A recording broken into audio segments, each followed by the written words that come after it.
really a victory for good government, Mr. Brown? Or was it a victory for... Perhaps I can help you, Chuck. I think the election was a victory for good government. It might also be called a victory for propaganda. But that would have been equally true if our opponent had won. But that's what I mean. Everybody uses propaganda. Oh, no, not everybody, Chuck. But propaganda is an important force in our society today. That's why, besides using propaganda, I've been studying it for some years. Propaganda made a picture. Propaganda skillfully employed to turn millions of men to a cruel hatred of their fellow men. And propaganda often persuades us to help our fellow men. The products of our factories are also known around the world through propaganda in the form of advertising and salesmanship. The study of history reveals a great deal of propaganda that has been used to fight wars and win wars. Propaganda can also be used for peace. So you see, Chuck, propaganda is important. Well worth any time you give study. I see that. But how can you study it? Well, you can begin by investigating the techniques of propaganda.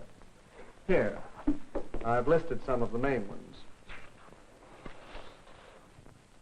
Glittering generalities, transfer, name-calling, card stacking, testimonial, plain folks, and bandwagon. You'll find these techniques used in many places, in many ways, for many different purposes. Your job is to recognize them when you see them. My first job is to understand what they mean. What is a glittering generality? Well, let me see. That headline you were quoting, a victory for good government. Good government is a phrase we use many times during the campaign. We said the mayor stood for good government and promised good government. But it's true, isn't it? What's true? What does good government mean? Is the mayor's idea of good government the same as yours? I see. It's a glittering generality. One of the best. There's another. Yes. And why do you suppose our opponents chose that phrase? I guess because everybody likes a real American. Right. And they wanted to transfer that liking for a real American to Mr. Butler. And that's what you mean by the technique of transfer. That's it. Now let's see if you can recognize another technique. A day or so after that poster came out, I said in one of my campaign speeches, our opponent advertises himself as a real American. I say he is unreal, unrealistic. He is a visionary, a theorist, a dreamer. He is so thirsty for public office that like a weary traveler in the desert, he sees a mirage, and he is trying to sell it to you as real. There. Now, what would you call that? That's name-calling, visionary, theorist, dreamer. That's right. And those are very polite names. But now I want you to listen to something else.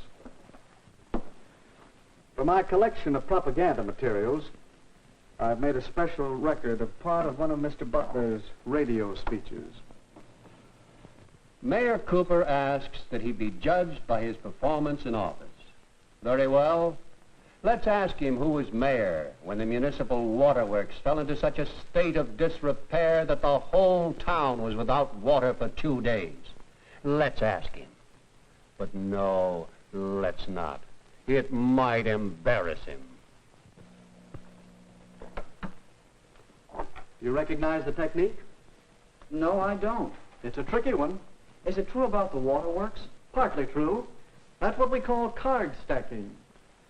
Cooper was mayor when the pumping station broke down, but it was the men in office before him who allowed it to get into such a rundown condition, and it finally gave way before he could get anything done. I see. And card stacking is choosing some facts and leaving out others and arranging them to suit your purpose. That's the idea. Now, did you see our little campaign movie? Yes, a couple of times. Well, let's look at it again as an example of propaganda techniques. It was a testimonial, wasn't it? Yes, we used other techniques, too. See if you can spot them. Will you get the light, please? Oh, sure.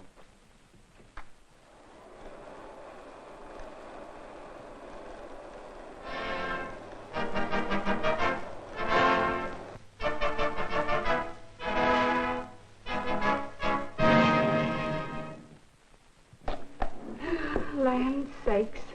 A body hardly has time enough. The house to clean, and the washing to do, and the men folks to feed. They like their chocolate cakes, too. But I do want to take time to tell you that I've known Dick Cooper ever since he was knee-high to a grasshopper. He comes of a good, respectable family, just as honest as the day is long. And he knows our town. He's one of us. That's why I'm going to vote for Mayor Cooper. And all my friends are going to vote for him, too. We'll stop a minute, Chuck. Recognize the technique? That must be what you call plain folks. That's right. You'll find many versions of the appeal based on the common man, the man on the street, log cabin to president. Now let's look at the rest of the movie. Yes, Mrs. Hamline is voting for Mayor Cooper. Her friends are voting for Mayor Cooper. Your friends are voting for Mayor Cooper. The people know what they want, and what they want is Mayor Cooper. Don't you be left behind. Get on board the Victory Special. Vote for Mayor Cooper and ride with him to victory.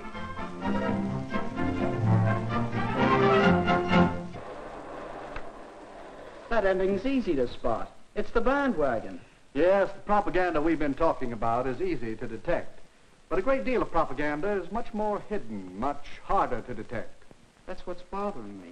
Even in a small local election, there's so much propaganda. That poster, a real American. It uses a transferred device. Does that mean it isn't true? Not necessarily. Evaluating propaganda isn't that simple. Recognizing the technique is one step. Another step is to know the purpose. What is the purpose here? That's easy. To get people to vote for Butler. Yes, to persuade people that Butler is the better man, to move them to vote for him. In short, to sell Mr. Butler to the voters.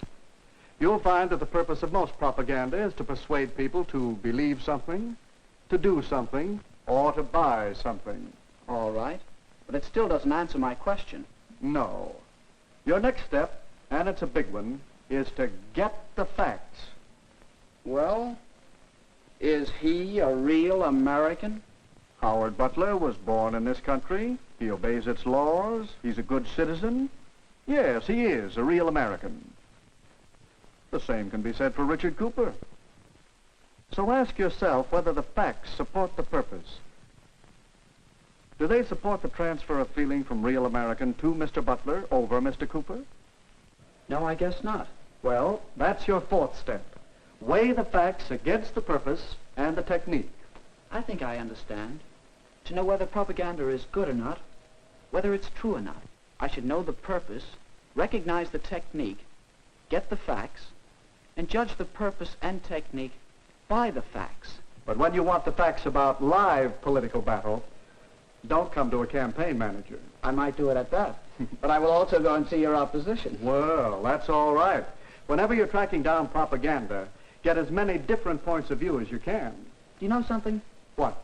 I think that it might be interesting to make a really serious study of propaganda. I find it interesting, and there's plenty to study. Here I have just a few of the many books on the subject. You can read them. You can keep your eyes and ears open for little bits of propaganda. And, of course, you can study whole propaganda campaigns. Here are a few on which I've been gathering material. Hitler and Nazi Germany had a campaign of propaganda that ran over many years. Then there's a wealth of propaganda to study on the subject of Russia and communism. There's propaganda to study in our own American elections, national as well as local, and in many of the major issues on which elections often hinge. Well, if I don't learn about propaganda, it won't be because there's no way to study it. That's right, Chuck. Remember the techniques of propaganda, and use the procedure we out is a powerful force. So powerful that your study of propaganda is important not only to you, but to me and to the world.